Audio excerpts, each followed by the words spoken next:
Okay, let me address them in turn. We're not at war with Greenland. We have no intention of being it. We're no reason to be at war with Greenland, okay? Everybody knows there's geopolitical and strategic importance of that landmass, and that's what everyone has talked about. By the way, this is not just President Trump. I think this goes back to Truman.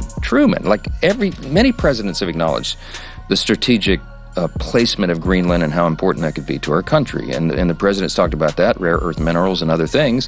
Donald Trump just suffered the most humiliating political defeat of his entire presidency, and it came from his own party. The Senate has collectively told Trump to go pound sand on his deranged Greenland fantasy. Not a single Republican senator will support his imperial conquest plan. Zero. The man who demands absolute loyalty just discovered that loyalty has limits when you start threatening to invade allied nations at 3 in the morning because you're upset about not winning awards. But real quick, if you want to continue seeing coverage that actually makes some sense instead of the mainstream media's constant both sides nonsense, make sure you hit that subscribe button right now. We're covering every development as this presidency continues spiraling into chaos. Your support keeps this channel Patrick Smith show going.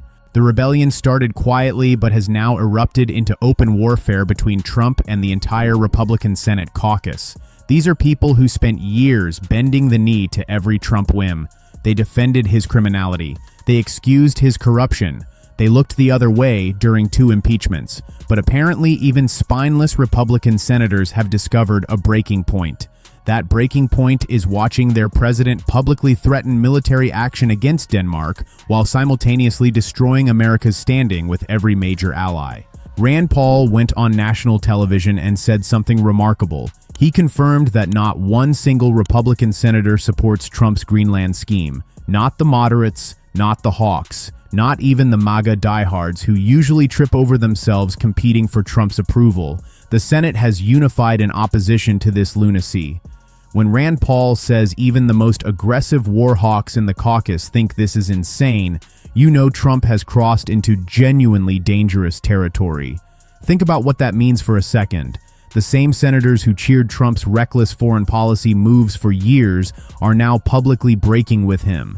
The same people who supported his chaotic approach to international relations have decided this particular flavor of chaos goes too far. Trump has managed the impossible. He's united a fractured Republican conference through the sheer force of his own incompetence and instability. But here's where it gets interesting. Mike Johnson is desperately trying to gaslight the American public about what's actually happening. The Speaker of the House stood in front of cameras and claimed with a straight face that nobody is talking about invading Greenland, that the media invented this controversy, that Democrats are just overreacting to Trump's innocent musings about geopolitical strategy. Except Trump himself has been screaming about taking Greenland for weeks now. He's posted AI-generated images showing American flags planted on Greenland soil. He's threatened tariffs against our NATO allies if they don't hand over territory. He's leaked diplomatic communications about his invasion plans. So when Mike Johnson says we're not at war with Greenland, he's technically correct only because the invasion hasn't started yet. But pretending Trump hasn't spent every waking moment threatening exactly that is absurd even by Johnson's standards. Johnson tried claiming this interest in Greenland goes back to Truman, that multiple presidents have recognized the strategic importance of that territory, which is true in the most misleading way possible. Yes, American leaders have acknowledged Greenland's geographic significance, but there's a massive difference between recognizing strategic value and posting midnight rants about forcibly annexing a sovereign nation because you're having an emotional breakdown over not receiving a peace prize. The speaker's deflection strategy is transparent. He knows Trump's Greenland obsession is massively unpopular with voters. He knows it's causing panic among Republican members facing re-election, so Johnson is trying to memory hole the entire controversy by pretending it never happened. Just ignore the president's own words. Don't believe the evidence of your eyes and ears. Everything is fine. Nothing to see here. But Republicans in the Senate aren't playing along with Johnson's gaslighting operation. They're too worried about their own political survival. Because while Trump's hardcore base might cheer his imperial fantasies, normal voters are horrified watching America threaten allies over nothing. Senators up for re-election in competitive states are looking at polling data and realizing association with Trump's Greenland crusade could cost them their seats. Ted Cruz went on Sunday shows trying to thread an impossible needle. He praised Trump's America First vision while carefully avoiding any actual endorsement of the Greenland plan.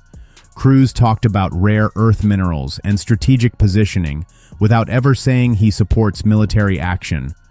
The senator, who usually crawls over broken glass to praise Trump, suddenly developed the capacity for nuance when asked about invading Denmark. That tells you everything about how politically toxic this has become. What's driving Trump's fury over this Senate rebellion? Beyond the obvious narcissistic injury of being told no, Trump operates on a transactional view of loyalty. He believes that because Republicans benefited from his presidency, they owe him absolute obedience in return. Every accommodation he made for them, every judicial appointment they celebrated, every tax cut they passed. Trump views all of that as debt Republicans must repay through unquestioning support of his agenda, no matter how deranged. Except loyalty in Trump's world only flows one direction. He demands it from others while offering none in return. And Republican senators are finally waking up to that dynamic because Trump just proved it in the most brutal way possible. He turned on Bill Cassidy and ended his political career as punishment for insufficient obedience. Cassidy spent the last year desperately trying to get back into Trump's good graces after voting to convict him during impeachment. The senator publicly humiliated himself. He voted to confirm RFK Jr., despite believing the man is completely unqualified for government service. Cassidy bent over backwards, proving his renewed loyalty to Trump. And Trump's response was endorsing Cassidy's primary challenger and effectively ending his Senate career. Think about the message that sends to every other Republican senator. Total submission to Trump's will still isn't enough protection. Even if you debase yourself completely, Trump will destroy you the moment it's politically convenient. So why bother maintaining loyalty when Trump offers none in return? If senators are going to face Trump's wrath regardless, they might as well oppose him on issues where he's obviously wrong. This is the collective action problem Republicans have refused to solve for years. They let Trump pick them off individually because nobody wanted to be the first one standing against him. But now enough senators have simultaneously decided the Greenland thing is too crazy to support, and Trump can't target all of them at once. He's too lazy, too easily distracted, too incapable of sustained focus on any single objective. Trump demonstrated this with the Epstein files. When he realized that battle was lost, he just gave up and moved on to the next distraction. The man lacks the discipline for prolonged conflict with multiple opponents, which means if Republican senators maintain their unified opposition, Trump will eventually abandon the Greenland crusade and find some new insanity to fixate on. But while this Senate rebellion is happening, Democrats need to capitalize on Republican chaos. They should be forcing votes on restraining Trump's worst impulses, making Republicans choose between constitutional governance and blind loyalty to a president threatening to invade allied nations. Use Trump's unpopularity on Greenland to build momentum for opposing his entire authoritarian agenda. Speaking of that agenda, Democrats absolutely must block any additional funding for ICE, the agency Trump has weaponized into his personal deportation force. Ruben Gallego said something important about this recently. He made clear he won't vote for increased ICE funding without serious constraints on the agency's behavior, that they're not functioning as a security force anymore, but as Trump's paramilitary unit terrorizing communities through racial profiling and violence. Gallego is right about ICE's current function, but where some Democrats go wrong is thinking the solution involves more training or better oversight. You can't train away the fundamental problem with ICE, because the problem is ICE itself. The agency exists to implement Trump's cruelest impulses. Giving them additional resources just enables more of the behavior we're supposedly trying to stop. The agent who killed that woman recently was well trained. He had years of law enforcement experience. Training wasn't the missing ingredient that would have prevented that murder. The problem is an agency empowered to operate with impunity while targeting vulnerable populations. No amount of sensitivity workshops will fix that structural issue. Democrats need to stop looking for half measures on ICE. Tweaking the agency around the edges won't solve anything. You can't reform an organization whose core mission is incompatible with American values. ICE functions as Trump's Frankenstein monster. Violent, unaccountable, designed to terrorize. You don't negotiate with the monster. You don't try teaching it better manners. You shut it down completely. Some centrist Democrats will argue this sounds too much like the defund the police messaging that supposedly hurt the party. Except ICE is fundamentally different from local law enforcement. Most Americans have no idea what ICE actually does beyond seeing viral videos of agents brutalizing people. The agency doesn't provide community services. They don't respond to emergencies. ICE exists purely for immigration enforcement through intimidation and force. We need border security. Nobody disputes that. Customs procedures matter. Processing people entering the country serves legitimate purposes. But ICE isn't performing those functions in any recognizable way. They're conducting military-style raids on communities while shooting citizens who happen to be nearby. That's not border security, that's state-sanctioned terrorism. The comparison to airport security makes this clear. We want safe airports. We need screening procedures. But TSA agents don't carry assault rifles and conduct violent raids through terminals. There are ways to accomplish security objectives without creating paramilitary forces that operate above the law. ICE could be replaced with agencies that actually focus on legitimate security concerns rather than Trump's deportation fantasies. But watch centrist Democrats preemptively attack progressives over messaging before even attempting serious ICE reform. They're already setting up the left as scapegoats for a fight that hasn't happened yet. Instead of organizing opposition to Trump's deportation machine, some Democrats are more concerned with blaming progressives for theoretical future messaging problems. It's cowardice disguised as strategic thinking. This moment requires actual courage from Democrats. Trump is weak right now. His own party is revolting over Greenland. His approval ratings are tanking. The Supreme Court is poised to strike down his unconstitutional tariff schemes. Every advantage Trump had coming into office is evaporating as Americans watch him threaten wars nobody wants while ICE agents shoot citizens in the streets. Democrats should be on offense.